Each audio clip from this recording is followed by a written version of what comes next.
Pemirsa, pelatih ASEAN Para Games 2022 terus mempersiapkan atletnya berlaga dan meraih potensi Indonesia mendulang emas cabang para badminton. Simak selengkapnya bersama rekan kami Mona Azarenisa. Pemirsa, ASEAN Para Games 2022 ternyata mengundang partisipasi tentunya dari masyarakat Indonesia. Hal ini terlihat bagaimana masyarakat mengunggah di media sosial, mendukung bagaimana atlet ini akan berlomba nantinya. Dan ada 14 cabang olahraga yang akan diperlombakan pada ASEAN Para Games tahun 2022 ini pemirsa. Pada saat ini kita akan bahas lebih jauh lagi dan kira-kira bagaimana optimisnya atlet Indonesia dalam memenangkan pada ASEAN Para Games 2022 ini. Saat ini saya sudah bersama dengan salah satu atlet dan juga pelatih dari ASEAN Para Games 2020 dari Indonesia. Kita akan langsung sapa dulu. Yang pertama di sebelah saya ada Mbak Yunita Ambar Wulandari. Halo Mbak Yunita, apa kabar Mbak? Baik, di sebelah Mbak Yunita ini ada Mas Hafiz Briliansyah Prawira Negara. Apa kabar Mas Hafiz? Baik, alhamdulillah. Oke, dan dua orang ini adalah pelatih dan juga atlet dari para badminton yang akan berlomba di tahun 2022 ini. Namun pemirsa, di awal kita ingin dengar dulu Mbak Yunita, bagaimana sih sebenarnya olahraga yang akan diperlombakan pada ASEAN Para Games ini, dan tentunya untuk cabang olahraga yang akan dipertandingkan oleh Mas Hafiz ini seperti apa nih Mbak? Oke, Mbak silakan. Baik, terima kasih. Cabang olahraga para badminton itu nggak beda jauh sama olahraga badminton, hanya sekedar untuk lapangan, untuk aturan permainan dalam arti out atau masuknya atau garisnya masuk itu yang berbeda. Dan para badminton ini juga mempunyai 6 klasifikasi, yaitu ada kelas wheelchair WH1, wheelchair 2, lalu standing lower 3, standing lower 4, standing upper 5, sama short hip, jadi perawat pendek. Jadi di situ perbedaannya hanya di lapangan, aturan di lapangan aja sama olahraga badminton yang sudah. Yang seperti biasa, iya. Berarti tidak terlalu banyak perbedaan gitu Mbak Yunita ya? Baik, nah langsung aja nih Mbak, kita ingin tahu kira-kira Mbak Yunita targetnya untuk tahun ini seperti apa Mbak pada ASEAN Para Games 2022 di cabang olahraga para badminton ini? Untuk target sendiri, para badminton menargetkan 6 medali emas, 4 medali perak, 4 medali perunggu. Ya. 4 ini targetnya sama seperti sebelumnya atau ada peningkatan nih Mbak? Kalau ada peningkatan kira-kira optimisnya kenapa nih Indonesia bisa ada peningkatan untuk perolehan medali tahun ini Mbak? Kalau kemarin kita di Malaysia malah dapatnya 7. 7 ya, karena kita kemarin sih awalnya dari Malaysia 6 juga, tapi kita meleset ke atas dari 7. Nah, kita di sini kenapa masih target 6? Karena melihat kompetisi yang semakin merata ya dari negara-negara lain, kami bukannya keoptimis untuk nggak bisa meleset, tapi sementara kita menargetkan 6 dulu gitu. 6 itu lebih aman dan lebih optimis untuk meraihnya begitu. Oke Mbak Yunita. Nah sekarang Mas Hafiz ini kayak udah berpikir taktik atau berpikir malah gimana nih Mas? Kayaknya pandangannya itu serius banget Mas Hafiz. Kalau tadi Mbak Yunita sudah menjelaskan bagaimana perbedaannya atau apa yang akan diperlombakan nanti. Mas Hafiz kenapa sih memilih cabang olahraga ini? Mungkin dari dulu sudah ada keinginan untuk menjadi atlet cabang olahraga ini, atau bagaimana dukungan dari keluarga atau seperti apa Mas? Memang dari kecil saya sudah main badminton, tetapi ketika ada insiden masih di main badminton dan akhirnya saya bergabung di NPC Indonesia dan masuklah di pelatnas di para badminton ini. Oke, berarti itu salah satu motivasinya ya. Ini kemana Mas Hafiz juga punya fans nih. Nah, tipsnya untuk fans-fansnya agar bisa tetap semangat atau bisa selalu optimis walaupun tidak juara nantinya dalam perlombaan apapun, itu apa Mas? Tipsnya sih yang jelas, karena saya mewakili teman-teman disabilitas, dengan kekurangan yang kita miliki itulah kelebihan yang kita punya. Jadi jangan pernah minder dengan keadaan, tetap semangat dan yakin bahwa jalan Tuhan itu selalu baik. Keren banget, yakin adalah salah satu kunci semangatnya Mas Hafiz. Tapi kalau boleh tahu Mas Hafiz ini untuk membagi waktunya antara kegiatan yang lain dengan olahraga sendiri itu seperti apa Mas tiap harinya? Karena kita di sini training center ya, Pak. Jadi memang fokus latihan dari hampir kurang lebih setahun kita sudah tesnya di Solo.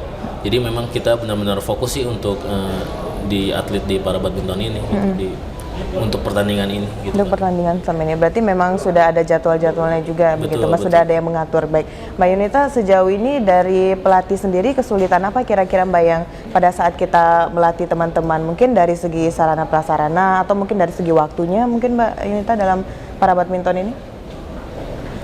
Kesulitannya sih sebenarnya nggak ada, Mbak, Ya. karena kita saling melengkapi ya dari situ. Dan motivasi atlet sendiri itu juga sangat bagus. Jadi saya sendiri sebagai pelatih terbantukan oleh semangat mereka walaupun dia kekurangan.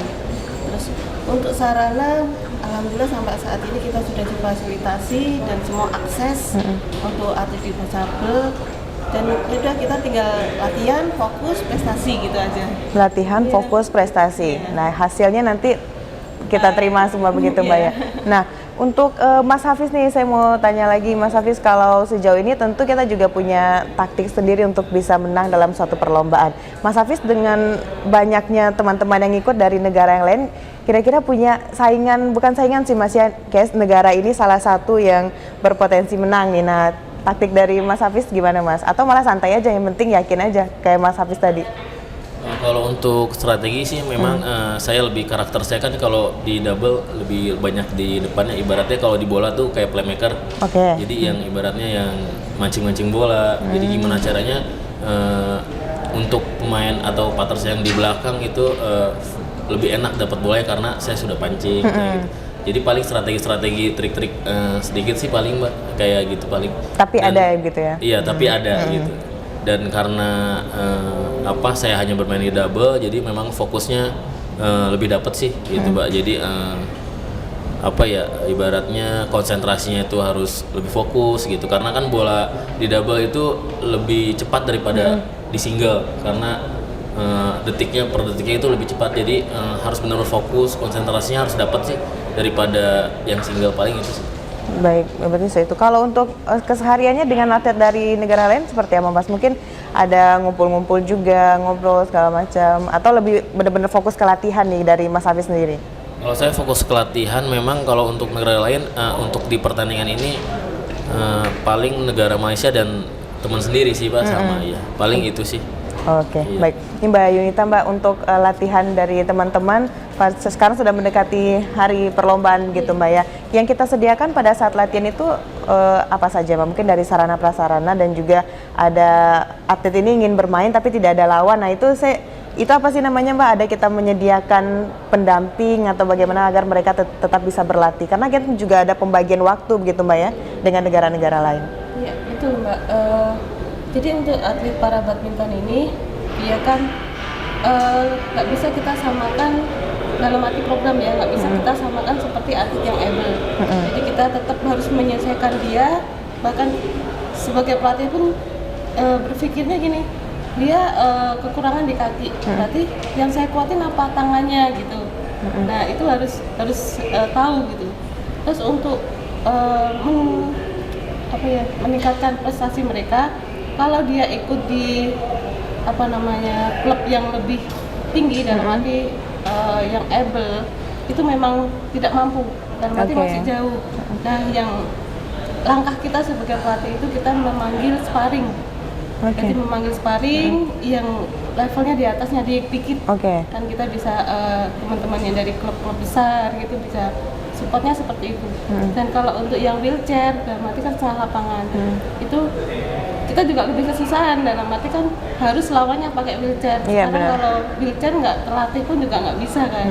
Ya itu kita akali dengan mungkin latihan drilling atau latihan cuman dengan yang teman-teman latihan setengah lapangan gitu aja sih Mbak. Oke. Kalau latihan seperti yang di able tetap masih kejauhan. Masih kejauhan. Ya, masih kejauhan. Baik. Karena kan keterbatasan kita, dalam arti keterbatasan gerak atlet ya, itu beda. Oke. Gitu, iya. Baik, berarti sudah ada bagaimana strategi dari para pelatih. Nah ini kan ada 25 atlet yang akan berlomba Mbak Yunita. Ada berapa pelatih sih Mbak yang kita siapkan? Dan itu pelatihnya berasal dari mana saja gitu Mbak?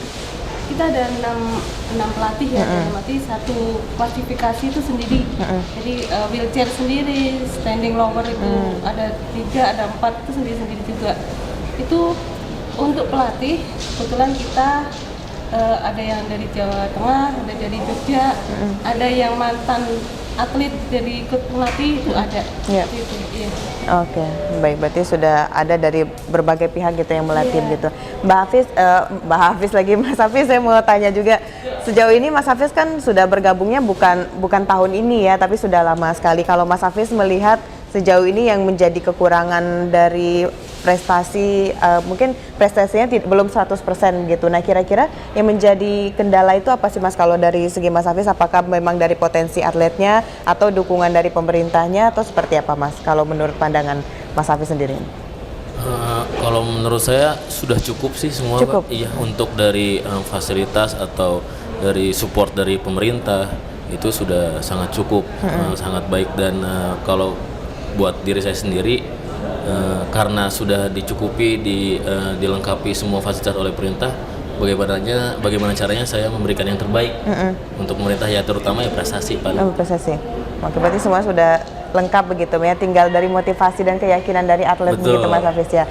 Nah Mas Hafiz, kan sekarang Indonesia dipercaya sebagai tuan rumah nih ASEAN Para Games 2022 dan dilaksanakan juga di Kota Solo, yang Kota Solo dikatakan ramah disabilitas. Nah Mas Hafiz, kalau sudah beberapa lama di Solo ini, melihat bagaimana sih Mas infrastruktur yang disediakan juga di pemerintah, apakah benar-benar sudah sesuai, sudah membuat nyaman teman-teman disabilitas kita Mas Hafiz? Kalau saya lihat memang akses dari kursi roda atau yang lain itu sudah sangat mencukupi ya Pak ya, sudah sangat cukup, karena memang untuk yang atlet disabilitas memang pusatnya di Solo, dan dari dulu memang TC-nya itu memang latihannya di Solo. Oke. Kalau dari Mbak Yunita gimana Mbak melihat ASEAN Para Games 2022 ini, kira-kira sudah sangat baikkah dari segala sektor yang disiapkan oleh pemerintah, atau mungkin masih ada sedikit yang kurang, itu kira-kira gimana Mbak?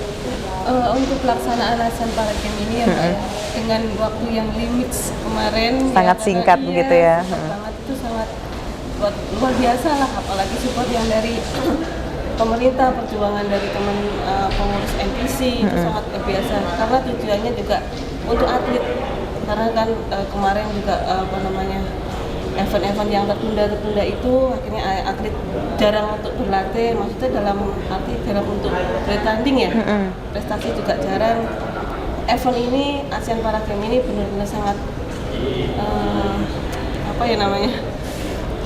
menggairahkan. Iya, apalagi saya dengar dari negara-negara lain pun sangat berterima kasih kepada Indonesia dengan adanya ini kan. Dengan itu kan mereka juga ikut merasakan yang kemarin kok nggak jadi. Akhirnya Indonesia menyelamatkan, bersedia menjadi tuan rumah, dan kita berharap benar-benar sukses begitu Mbak ya. Pada untuk pertandingan difabel kan nggak sering, jarang, seperti itu. Ya, sangat bersyukurlah intinya. Oke. Baik, selain melatih begitu Mbak Yunita, latihan langsung di lapangan itu, kira-kira hal apa lagi yang pelatih lakukan, Mbak Yunita lakukan agar teman-teman tetap bisa semangat dalam mengikuti olahraga ini Mbak? Selain pelatih, mungkin ada nongkrongnya di luar jam latihan, sharing, atau bagaimana Mbak Yunita? Iya Mbak, jadi selama saya jadi pelatih, jadi bukan hanya sebagai pelatih aja ya, mungkin saya bisa sebagai teman, kadang saya sebagai ibu, kadang sebagai kakak begitu ya. Itu yang sering saya rasakan sih Mbak. Jadi kadang sharing, kadang di lapangan juga, ayo kamu tuh atlet, kita harus marah, sebagai pelatih harus marah, tapi di luar ayo kita teman, ayo kita ngobrol, kayak gitu aja sih. Baik, berarti kalau gitu Mas Hafiz dan teman-teman lebih nyaman buat latihan ya kalau pelatihnya seperti Mbak Yunita. Oke. Ini terakhir kita juga ingin dengarkan motivasi dan juga harapan dari Mas Hafiz dulu, nanti baru Mbak Yunita. Motivasi kepada teman-teman yang ikut dalam pertandingan tahun ini ataupun teman-teman yang belum berkesempatan, dan bagaimana harapannya ke depan gitu Mas Hafiz? Motivasinya fokus untuk teman-teman disabilitas yang ingin bertanding, fokus, baik saya sendiri yakin kita bisa berprestasi, membawa medali sebanyak-banyaknya, dan semoga kita sebagai tuan rumah bisa menjadi juara umum. Amin. Untuk teman-teman disabilitas yang lain yang ingin bergabung ya Pak? Iya, ingin mengikuti lagi mungkin tahun-tahun selanjutnya nih, apa sih Mas kiat-kiatnya, motivasinya? Oh iya, gitu? tetap berlatih, kerja keras, jangan pernah putus asa karena kesempatan akan selalu ada. Oke, Terima kasih. kesempatan. Yakin kerja keras, kesempatan pasti ada. Begitu. Terima kasih Mas Hafiz. Mbak Yunita silakan. Mbak. Untuk motivasinya dalam event ASEAN Para Games ini tidak ada yang tidak mungkin. Jadi selama kita yakin, kita fokus, kita semangat, semua pasti akan jadi rezeki kita. Seperti itu. Karena kan semua sudah kita lalui dalam arti latihan atau bahkan berdoa, itu kan pasti sudah kita lalui. Jadi kita tinggal yakin aja. Kalau rezeki nggak kemana lah. Oke, gitu. siap. Iya. Yang penting latihan dan yakin gitu, Iya. Mbak Yunita. Baik. Terima kasih Mbak Yunita dan Mas Hafiz. Semoga hasilnya nanti sesuai dengan apa yang diharapkan. Yang pasti dari kita, Indonesia akan terus mendukung teman-teman yang akan bertanding pada ASEAN Para Games 2022. Sukses terus Mas Hafiz dan Mbak Yunita. Pemirsa, itulah dialog kita, bincang-bincang kita bersama dengan Mbak Yunita selaku pelatih dan juga Mas Hafiz Briliansyah Prawira Negara. Dan kita tentunya harus tetap mendukung atlet yang akan berlomba pada ASEAN Para Games 2022. Saya Mona Azharin Nisak, terima kasih.